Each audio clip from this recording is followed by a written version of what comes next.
안녕하세요, 우연희입니다. 요즘 한동안 영상을 못 올렸는데 좀 이곳에서 적응하며 사느라 바빴습니다.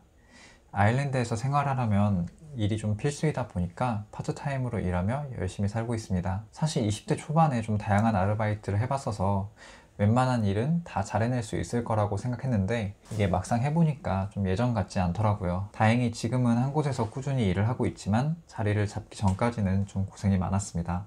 여하튼 오늘 영상은 신규 공무원 분들을 위한 영상으로 좀 어떤 걸 준비해 볼까 생각하다가 일 잘하는 공무원이 되는 방법에 대해서 이야기해 볼까 합니다. 조금 애매모호한 주제이고 저부터 뛰어난 공직자는 아니었었기 때문에 조금 부담스러운 주제이기는 하지만 제가 주변에서 봤던 것들과 느꼈던 것들을 종합해서 말씀드려 보고 싶습니다. 첫 번째는 잘 듣기입니다. 잘 듣기라고 하면 정말 애매할 수 있는데 일 잘하는 분들의 가장 큰 공통점은 잘 듣는 것이라고 생각합니다. 여기서 잘 듣는다는 것은 정말 잘 듣기만 하는 것이 아니라 그것을 잘 기억해 뒀다가 필요한 상황에 맞게 쓸 수 있어야 한다는 것입니다. 그리고 잘 들어야 할 대상은 민원인, 그리고 동료 공무원, 상급자 등 주변에 있는 전부라고 생각하시면 되는데요. 그렇다고 주변 소리에 귀 기울이느라 일을 소홀히 하라는 이야기는 아닙니다. 민원인과 대화하는 경우 대부분 내가 듣고 처리해야 하는 일이겠지만 직장 동료분들이나 상급자분들이 하는 이야기는 나에게 하는 이야기만 잘 들으면 됩니다. 예를 들어 제가 재직명 발급, 즉 서류 발급을 해주는 업무를 맡고 있다고 가정해 보겠습니다. 보통 이 업무는 동행정복지센터나 읍면동 행정복지센터나 시청 민원실에서 좀 많이 맡게 되는데요. 어떤 민원인분이 와서 외국 대사관에 서류를 제출해야 하는데 가족관계 증명서를 발급해달라고 합니다. 자, 이때 저희가 잘 들어야 하는 내용은 외국 대사관과 가족관계 증명서 두 가지입니다. 물론 몇 장이나 필요한지도 중요하지만 그것보다는 목적과 대상에 집중하는 것인데요. 이 목적에 집중하는 이유는 해당 서류의 세부 종류가 달라지기 때문입니다. 좀 자세하게 설명하자면 이 서류에 대한 내용이 너무 길어지니까 재직명 발급편을 따로 만들어서 각종 서류에 대한 설명과 업무 편람 참고하는 방법에 대한 내용을 다루겠습니다. 여하튼 이게 서류마다 상세 내용을 설정할 수가 있는데 민원인 입장에서는 그에 맞는 서류를 알기가 어렵습니다. 그래서 공무원 여러분이 조금 더 자세하게 설명해 주실 필요가 있습니다. 예를 들어 외국 대사관에 필요한 서류이니 영문으로 드릴까요? 라고 물어보는 것이죠. 그러면 이 서류에 대한 내용을 잘 모르는 민원인 분들은 영문이 필요한지 국문이 필요한지 한 번 더 확인을 하게 되고 서류를 잘못 뽑아가 불필요하게 다시 방문해야 하는 가능성을 줄일 수 있습니다. 유사한 사례로 은행에서 각종 서류를 요구하는 경우가 있는데 대부분 은행마다 비슷한 서류를 요구하는 편입니다. 그래서 은행 업무를 보기 위해서 서류가 필요하다고 말씀하시면 다른 민원인분들이 자주 발급해가는 서류가 혹시 필요하시지는 않은지 확인하는 것도 좋습니다. 물론 저는 여기에 좀 덧붙였던 이야기가 있었는데 저희가 잘은 모르지만 은행 업무 보시는 분들은 이런 서류도 많이 발급해 가더라 라고 말씀드리는 것입니다. 은행 업무는 저희가 전혀 모르는 업무이기 때문에 이 서류가 꼭 필요할 것이라고는 절대 말할 수 없습니다. 다만 저희 입장에서는 최선의 친절을 베풀려고 노력하는 것이니 확인을 한번 더 해보시라 정도의 의미를 내포한 표현이죠. 그렇다면 상급자나 동료의 말을 잘 듣는 것은 어떤 의미일까요? 우선 신규 공무원분들은 첫 출근부터 보통 한 달 이상 정도는 매번 새로운 내용을 듣게 될 것입니다.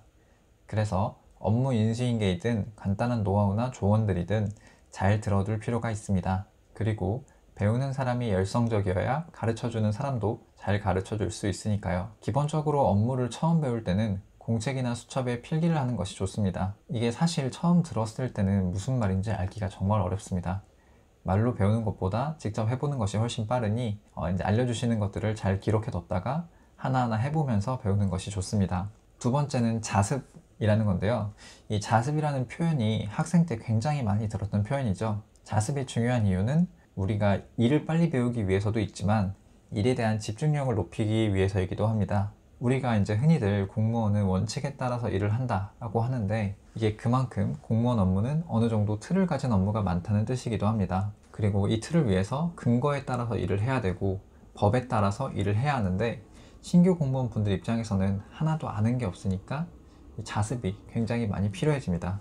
앞서 이야기했던 가족관계증명서나 등본 같은 경우에도 발급이 가능한 자격과 그렇지 못한 경우 등으로 나뉘는데 이걸 빨리 숙지하지 못하면 업무에 정상적으로 임하기가 어렵습니다. 또한 상급 기관으로 갈수록 좀 빈도는 낮아지지만 읍면동 단위 기관에서는 일반 행정직이 농업이나 환경 등 그리고 복지 업무를 보는 경우도 많습니다. 일반 행정 직렬 입장에서는 대부분 처음 들어보는 것들이기 때문에 별도로 공부를 하지 않으면 이를 따라가기가 굉장히 어렵습니다.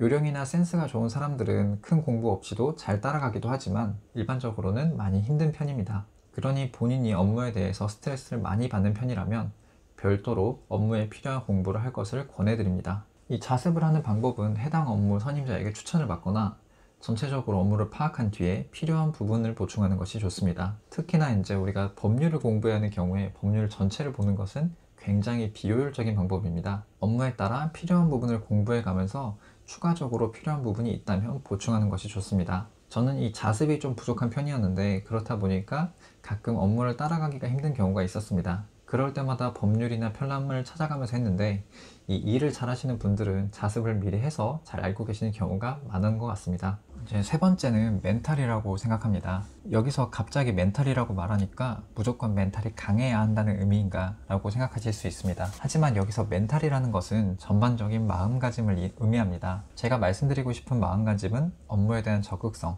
그리고 스트레스, 그리고 취미입니다. 업무에 대한 적극성은 일을 열심히 하는 것도 있지만 책임감을 말하는 것이기도 합니다. 적극적으로 업무를 다루는 것도 중요하지만 이 맡은 업무를 끝까지 책임지려는 모습도 중요합니다. 예를 들면 본인에게 주어진 업무를 최대한 해내려고 하는 것이나 모르는 일이라도 끝까지 알아내려고 하는 노력이 굉장히 중요합니다. 또한 주어진 시간 내에 일을 처리하고 제출 시간이나 보고 시간을 넘기지 않도록 하는 것도 일을 잘하는 공무원의 기본 덕목이라고 할 수 있습니다. 근데 사실 일 잘하는 공무원이 되기 위해서 업무에 대한 적극성은 좀 당연한 것이라고 생각합니다. 반면 신규 공무원 때는 좀 느끼기 힘든 이 누적되는 스트레스에 대한 관리가 굉장히 중요하다고 생각합니다. 모든 직장인들이 그렇겠지만 흔히 전화상담원, 즉 콜센터 직원들이 정신적인 스트레스를 굉장히 많이 받는다는 이야기를 들어보셨을 것입니다. 이게 대부분 사람을 상대하는 일이기 때문에 그런 경우가 좀 많은데 읍면동 단위의 공무원분들도 대부분 이 업무가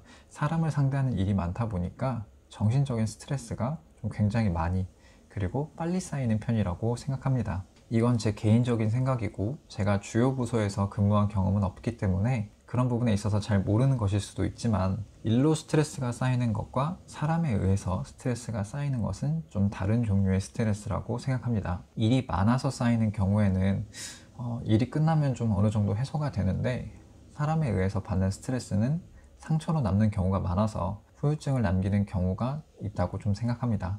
예를 들어 제가 동에서 근무할 때 눈이나 비 등으로 인해서 일이 엄청 늘어나던 시기가 있었는데 사실 이 일들은 할 때가 힘들어서 그렇지 일이 다 끝나면 좀 후련하고 해냈다는 기분이 들어서 좀 더 활기가 도는 경우도 있습니다. 하지만 이 민원인 분들과 소통하며 받는 스트레스는 직업에 대한 회의감과 상처를 남기다 보니 일이 끝난다고 해서 해소되지 않는 경우가 좀 많았습니다. 민원인 입장에서는 화가 나서 순간 나오는 말일 수도 있지만 듣는 사람 입장에서는 여러 명이 한 번씩만 말해도 금방 5번, 10번이 되니까 좀 점점 상처가 되는 것 같습니다. 그러다 보면 좀 일에 대한 회의감이 들 때도 있고 점점 의욕이 떨어지고 업무 능력도 떨어지는 경우가 많습니다. 그런데 그렇다고 해서 일을 안 할 수도 없다 보니 이게 악순환이 되는 거죠. 그래서 본인의 스트레스를 잘 관리하는 것이 굉장히 중요합니다. 저도 한때 욕먹는 게 좀 두려워서 일을 하기가 싫었던 적이 많았는데 이게 일을 하다 보면 실수를 하는 경우도 있고 내 의지와 상관없이 정책에 따라서 안 되는 경우도 있는데 이런 것들로 인해서 계속 욕을 먹다 보면 좀 스트레스가 쌓이게 되더라고요. 그래서 제가 추천하는 방법이 취미를 갖는 것입니다. 마음에 상처가 된 것들을 치료하기는 어렵지만 적어도 쌓인 스트레스를 좀 해소해주면 나를 관리하고 돌아볼 수 있습니다. 예전에 제가 근무할 때도 자신만의 취미를 가지고 있는 분들이 상대적으로 좀 스트레스 관리도 더 잘하시고 일도 열심히 하시게 되는 것 같더라고요. 그러니 신규 공무원 분들도 일을 시작하기 전부터 주말이나 퇴근 후에 본인이 즐길 수 있는 취미를 미리 고민해 보시는 것도 좋을 것 같습니다. 저 같은 경우에는 전자기기를 굉장히 좋아해서 그냥 전자기기로 놀거나 웹서핑 하는 것만으로도 굉장히 좋았습니다. 또 영화를 좋아해서 일주일에 2~3개씩은 보기도 했고 여행도 좋아해서 한 달에 한 번에서 두 달에 한 번 정도는 여행을 다녔습니다. 사실 일을 잘한다는 것이 객관적인 점수로 80점 이상 받으면 잘하는 사람, 100점 받으면 정말 잘하는 사람 이렇게 측정되는 것이 아니다 보니까 좀 막연할 수 있습니다.